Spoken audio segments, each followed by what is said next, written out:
Nakakita ka na ng milyon, di ba? Harap-harapan? Ay, oo. Harap-harapan, oo. Harap-harapan, sa bangko mo. Yeah. 100. Yeah. Okay. Ano yung target mo? Ano yung goal mo? Kung tatanungin ka sa presyo ng pera kung susukatin. Siguro pag hindi ko siya mabilang, yung ganun na, pag nalilito na ako, magkano kaya talaga to? Nasaan na kaya? Oh shit, may bangko pa pala ako dun. May bangko pala ako dun. Siguro Ngayon lahat accounted pa. Alam mo pa lahat. Oo. Alam ko yung pera ko yun. Okay. Nabibilang ko pa eh. Okay. Oo. Mahirap pa rin ako. Yan yung something na ano. Siguro kapag ka talaga involved ka na or kapag ka may access ka na sa mas malalaking tao, tsaka mo lang masasabi sa sarili mong mahirap ka kahit alam mong hindi. Talaga. Sarap din makakita eh. Sarap din makakita dahil naano mo na totoo siya. Kasi imbis na nakikita mo lang siya sa pictures, parang hindi pa totoo. Pero pag nakita mo siya harap-harapan, mag-iiba yung gigil mo, mag-iiba. Parang totoo talaga siya. Nakita ko eh.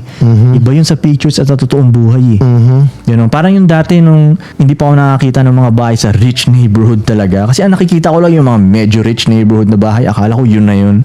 Pero nung napasok ko dun sa mga neighborhood na talagang rich neighborhood, na yung mga bahay dun pag tinignan mo, parang isipin mo agad, mong illegal kinuha tong bahay na to ah. Yung ganun, dun naging totoo sa akin, shit, may mga gantong bahay pala, pwede pala talagang tumira sa gantong bahay.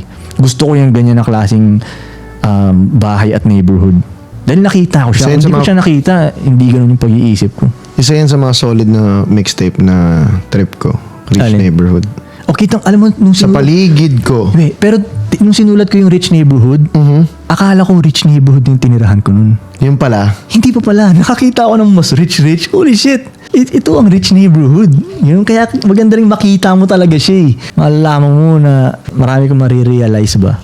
Anong headspace mo every time na nakaka-feel ka ng success? Pag may win, like alam mong tangina you take home the bag sa move na to. Kaya mabilis siyang ginawa, kaya matagal siyang pinag-usapan, plinano, kaya matagal siyang bago na execute. Pero every time na alam mong na take home mo yung bag, ano yung ginagawa mo? Balik sa mahirap ulit na na spirit. Ganun. Okay, nakuha natin to pero perang kahapon na yan eh.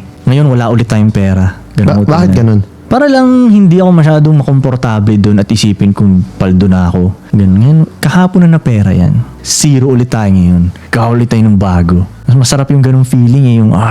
Yung gigil mo nandoon ba? Yung hustling spirit mo, yung ganun. Mas gusto ko yung ganun eh.